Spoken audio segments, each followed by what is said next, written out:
Hello friends, welcome to my YouTube channel.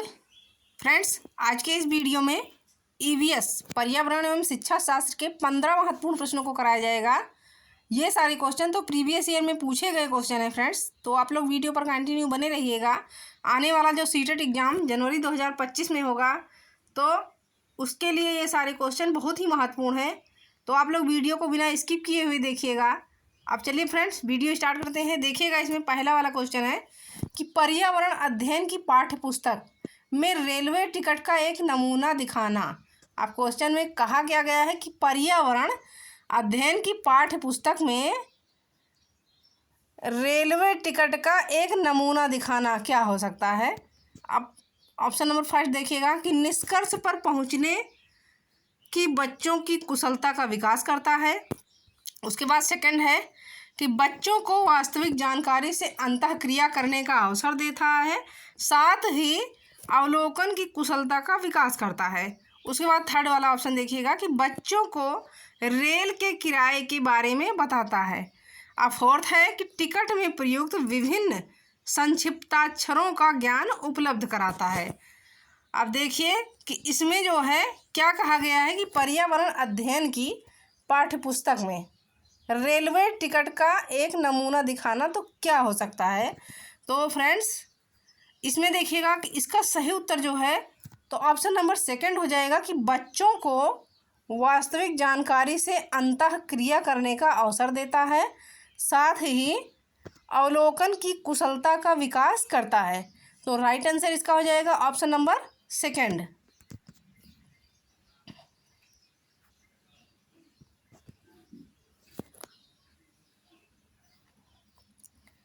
अगला question देखिएगा, question number second है कि निम्नलिखित कथनों में से कौन सा प्राथमिक स्तर पर पर्यावरण अध्ययन पढ़ाने का उद्देश्य नहीं है। अब देखिएगा कि निम्नलिखित कथनों में से कौन सा प्राथमिक स्तर पर पर्यावरण अध्ययन पढ़ाने का उद्देश्य नहीं है। तो पहला है कि बच्चों पर आकलन के लिए शब्दावली और परिभाषाओं का बोझ डालना। उसके बाद सेकंड है कि जीवन और पर्यावरण से सरोकार रखने वाले मूल्यों को आत्मसात करना। थ्री वाला है कि प्राकृतिक व सामाजिक वातावरण के विषय में उत्सुकता जगाना। फोर्थ वाला है कि बच्चों को खोजने की क्रियाओं में लगाना तथा व्यवहारिक क्रियाएं करवाना जो संज्ञानात्मक और मंचचालक कौशलों के विकास में सहायक होती है। तो क्या हो जाएगा कि इसमें क्वेश्चन में क्या कहा गया है कि कौन सा प्राथमिक स्तर पर पर्यावरण अध्ययन पढ़ाने का उद्देश्य नहीं है, पीआरटी लेवल पर। तो कौन सा स्तर जो है पर्यावरण अध्ययन पढ़ाने का उद्देश्य नहीं है। तो इसका सही उत्तर हो जाएगा ऑप्शन नंबर फर्स्ट कि बच्चों पर आकलन के लिए शब्दावली और परिभाषाओं का बोझ डालना, क्योंकि बच्चे छोटे हैं तथा उन पर हम परिभाषाओं का बोझ नहीं डाल सकते हैं। तो सही उत्तर इसका हो जाएगा ऑप्शन नंबर फर्स्ट कि बच्चों पर आकलन यानी गणना के लिए शब्दावली और परिभाषाओं का बोझ डालना। तो सही उत्तर इसका हो जाएगा ऑप्शन नंबर फर्स्ट। अब अगला क्वेश्चन देखिएगा कि निम्नलिखित में से कौन सा प्राथमिक विद्यालय में पर्यावरण अध्ययन पढ़ाने का उद्देश्य निरूपित है। अब प्राथमिक विद्यालय में देखिएगा कि पर्यावरण अध्ययन पढ़ाने का उद्देश्य निरूपित है। तो ये है कि अपने ज्ञान का विस्तार करने के लिए बच्चों को सूचना देने की उन्हें कौन सी पुस्तकें पढ़नी चाहिए। उसके बाद सेकंड है कि विद्यालय में बच्चों के अनुभवों को बाहरी दुनिया से जोड़ना। थर्ड वाला है कि बच्चों को तकनीकी शब्दावली और परिभाषाओं से परिचित कराना। तथा फोर्थ है कि पर्यावरण अध्ययन से संबंधित तकनीकी शब्दों का आकलन। तो क्वेश्चन में क्या कहा गया है कि प्राथमिक विद्यालय में पर्यावरण अध्ययन पढ़ाने का उद्देश्य निरूपित है। क्या निरूपित है देखिएगा, तो इसका सही उत्तर हो जाएगा ऑप्शन नंबर सेकंड कि विद्यालय में बच्चों के अनुभवों को बाहरी दुनिया से जोड़ना। विद्यालय में जो है तो बच्चों के अनुभवों को बाहरी दुनिया से जोड़ना। तो राइट आंसर इसका हो जाएगा ऑप्शन नंबर सेकंड।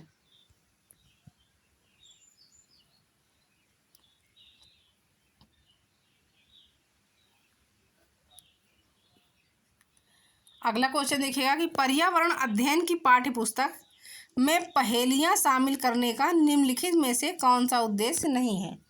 पर्यावरण अध्ययन की पाठ्य पुस्तक में पहेलियाँ शामिल करने का निम्नलिखित में से कौन सा उद्देश्य नहीं है या नहीं हो सकता है। अब फर्स्ट है कि बच्चों के मस्तिष्क को भ्रमित करना और उन्हें इस भ्रम का आनंद उठाने देना। उसके बाद देखिएगा कि सृजनात्मक चिंतन की योग्यता और उत्सुकता का विकास करना। सेकंड है, थर्ड है कि बच्चों में आलोचनात्मक चिंतन शक्ति विकसित करना। उसके बाद में फोर्थ वाला है कि बच्चों में तर्कणा शक्ति का विकसित करना। तो क्वेश्चन में क्या कहा गया है कि पर्यावरण अध्ययन की पाठ्य पुस्तक में पहेलियाँ शामिल करने का निम्नलिखित में से कौन सा उद्देश्य नहीं है। अब देखिएगा कि बच्चों के मस्तिष्क को भ्रमित करना और उन्हें इस भ्रम का आनंद उठाने देना, ये उद्देश्य नहीं है। तो सही उत्तर इसका हो जाएगा ऑप्शन नंबर फर्स्ट।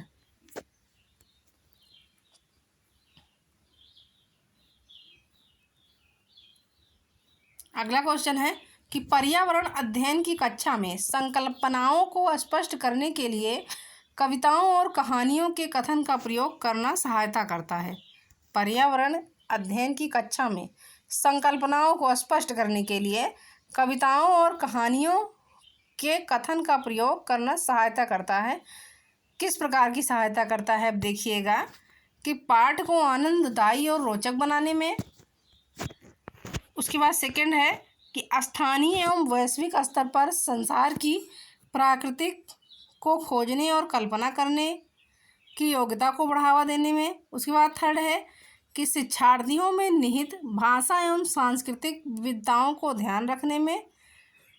फोर्थ है कि सही दिशा में विद्यार्थियों की ऊर्जा का सारणीकरण करने में।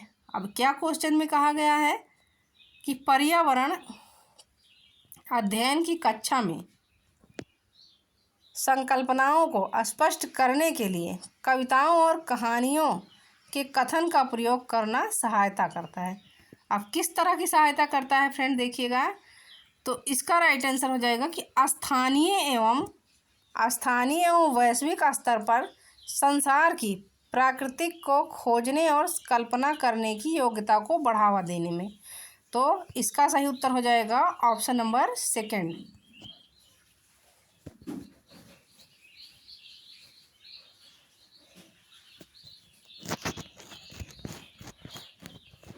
अब अगला क्वेश्चन है कि पर्यावरण अध्ययन की एक अच्छी पाठ्यचर्या को बच्चे के प्रति सही जीवन के प्रति और विषय के प्रति सही होना चाहिए। पर्यावरण अध्ययन की एक अच्छी पाठ्यचर्या को बच्चे के प्रति सही तथा जीवन के प्रति सही और विषय के प्रति सही होना चाहिए। अब आगे का देखिएगा कि पाठ्यचर्या की निम्नलिखित विशेषताओं में से कौन सी उपरोक्त आवश्यकता को पूरा नहीं करती। अब ए है कि यह शब्दावली और परिभाषाओं पर अधिक बल देती है। बी है कि यह भय एवं पूर्वाग्रहों से मुक्त होने के मूल्य को बढ़ावा देती है। सी है कि यह विषय को एक सामाजिक प्रक्रम के रूप में देखने के लिए शिक्षार्थियों हेतु आवश्यक है। तथा डी है कि यह शिक्षण अधिगम प्रक्रिया पर अधिक बल देती है। तो क्वेश्चन में क्या कहा गया है कि पर्यावरण अध्ययन की एक अच्छी पाठ्यचर्या को बच्चे के प्रति सही, जीवन के प्रति सही और विषय के प्रति सही होना चाहिए। उसके बाद पाठ्यचर्या की निम्नलिखित विशेषताओं में से कौन सी उपरोक्त आवश्यकता को पूरा नहीं करती। तो देखिएगा कौन सी उपरोक्त आवश्यकताओं को पूरा नहीं करती। तो इसका सही उत्तर हो जाएगा ऑप्शन नंबर सेकंड कि यह भय एवं पूर्वाग्रहों से मुक्त होने के मूल्य को बढ़ावा देती है। इस आवश्यकता को ये पूरा नहीं करती। तो सही उत्तर इसका हो जाएगा ऑप्शन नंबर सेकंड।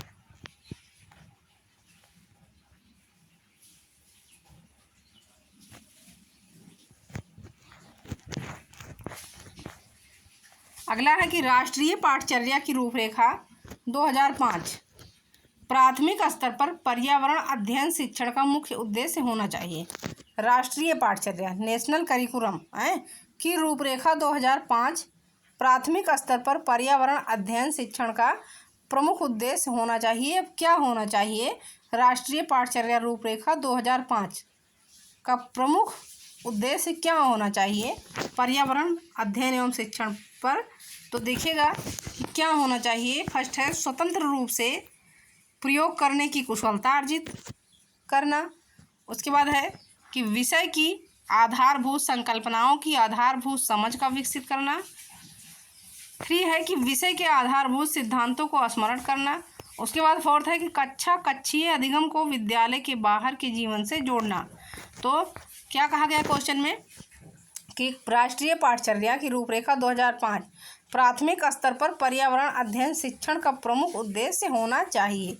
तो इसका प्रमुख उद्देश्य ये होना चाहिए कि कक्षीय अधिगम को विद्यालय के बाहर के जीवन से जोड़ना।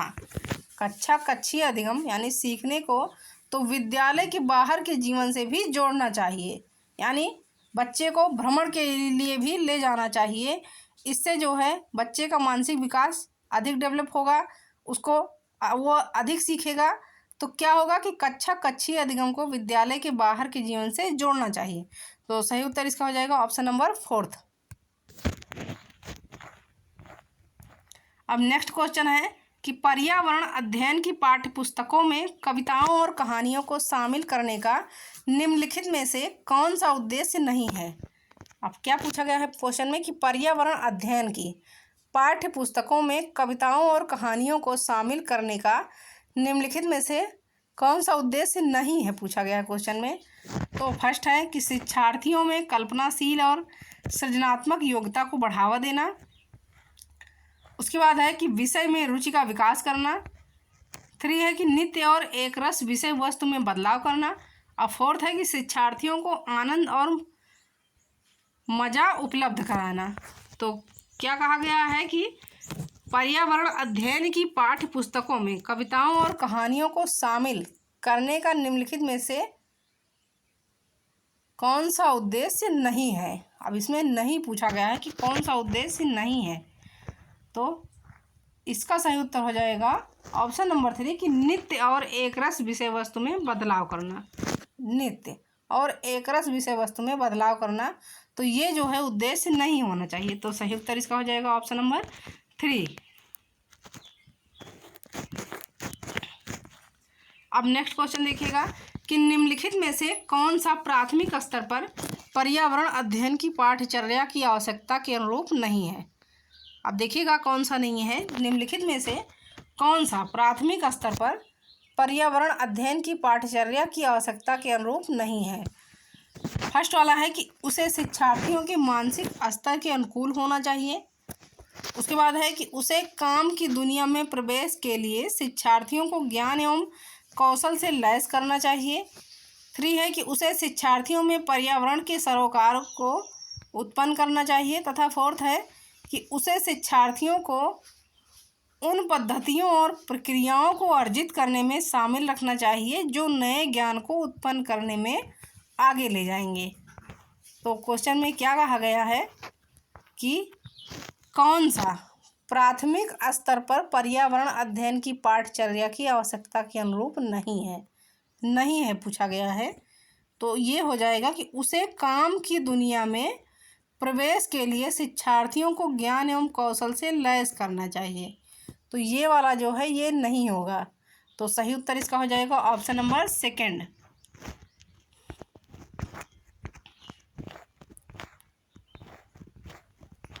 अब अगला क्वेश्चन देखिएगा, एनसीईआरटी की पाठ्य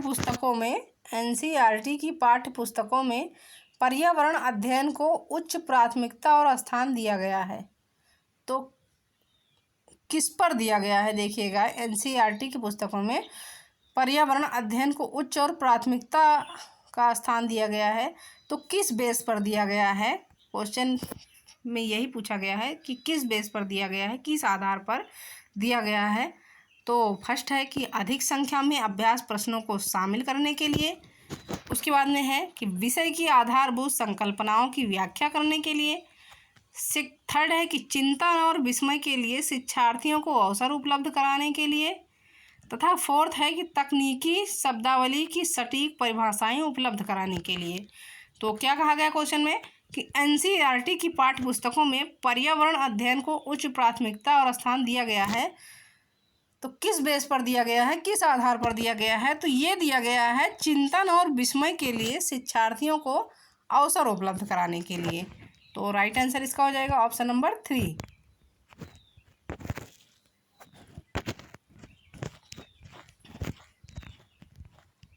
अब अगला क्वेश्चन देखिएगा कि पर्यावरण अध्ययन की पाठ्य पुस्तक में, पर्यावरण के अध्ययन की पाठ्य पुस्तक में विभिन्न प्रकरणों में एक खंड करके देखो को शामिल किया गया है। पर्यावरण अध्ययन की पाठ्य पुस्तकों में जो है तो विभिन्न प्रकरणों में, सभी प्रकरणों में एक खंड जो है तो वो करके देखो को शामिल किया गया है। जिसका उद्देश्य है, उसका उद्देश्य क्या है?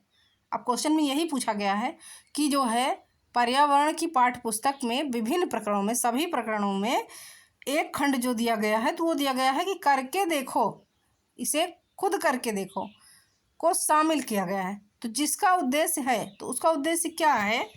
अब देखिएगा कि क्या होगा उसका उद्देश्य। तो घर में शिक्षार्थियों को व्यस्त रखना, उसके बाद है प्रत्यक्ष हस्तपरक अनुभव उपलब्ध कराना, उसके बाद में है कि परीक्षा में निष्पादन को सुधारना, तथा फोर्थ है कि वैज्ञानिक शब्दावली की परिभाषाएं सीखना।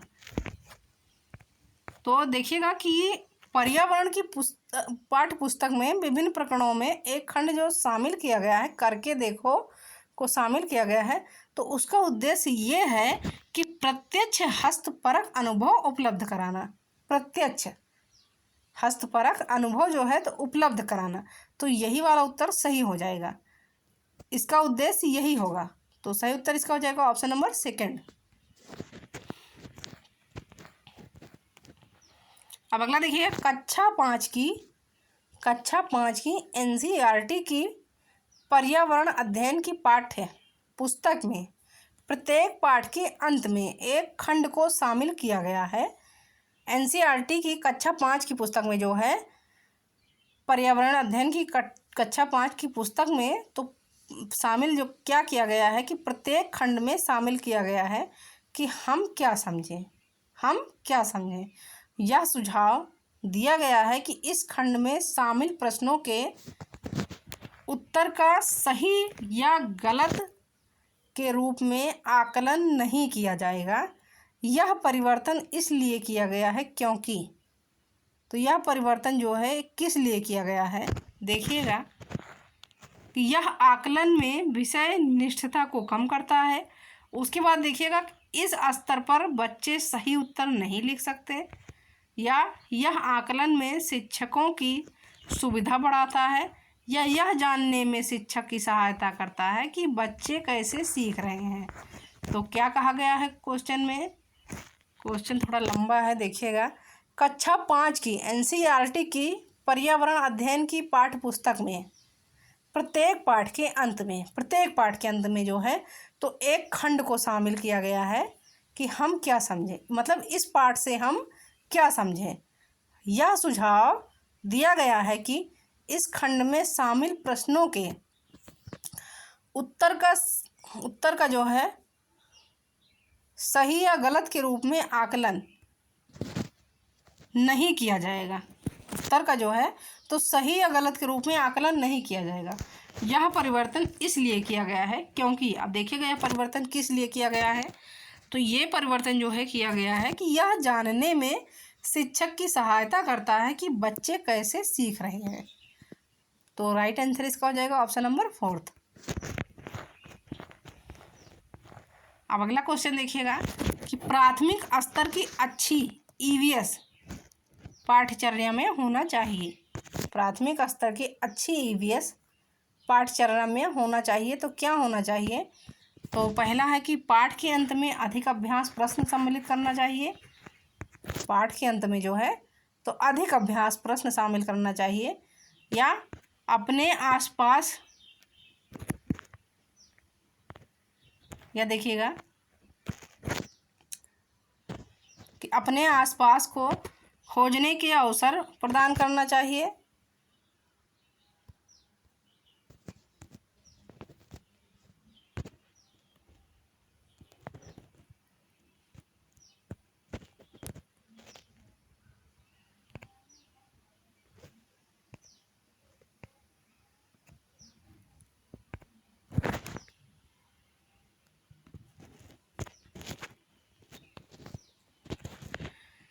उसके बाद है कि संकल्पनाओं को विस्तृत व्याख्या पर अधिक एकाग्रता करना चाहिए या पाठों को यथार्थ की परिभाषा पर अधिक बल देना चाहिए। तो क्या कहा गया है क्वेश्चन में कि प्राथमिक स्तर की अच्छी ईवीएस यानी अच्छी पर्यावरण की पाठचर्या में होना चाहिए। अच्छी पर्यावरण की पाठचर्या में क्या होना चाहिए? तो इसका राइट आंसर हो जाएगा कि अपने आसपास को खोजने के अवसर प्रदान करना चाहिए। अपने आसपास के वातावरण को खोजने के अवसर प्रदान करना चाहिए। तो राइट आंसर इसका हो जाएगा ऑप्शन नंबर सेकंड।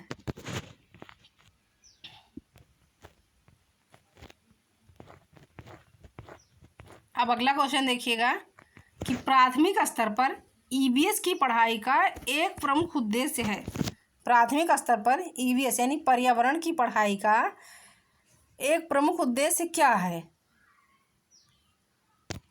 तो देखिएगा क्या होना चाहिए प्राथमिक स्तर पर ईवीएस की पढ़ाई का कि विषय की मूल संकल्पनाओं की गहन समझ विकसित करना। उसके बाद है कि अगले स्तर पर अध्ययन के लिए विद्यार्थियों को तैयार करना।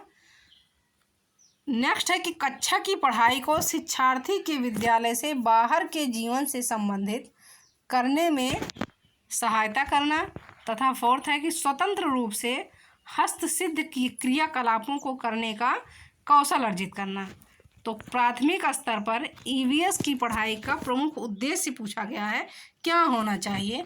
तो ये होना चाहिए कि कक्षा की पढ़ाई को शिक्षार्थी के विद्यालय से बाहर के जीवन से संबंधित करने में सहायता करना। तो सही उत्तर इसका हो जाएगा ऑप्शन नंबर 3।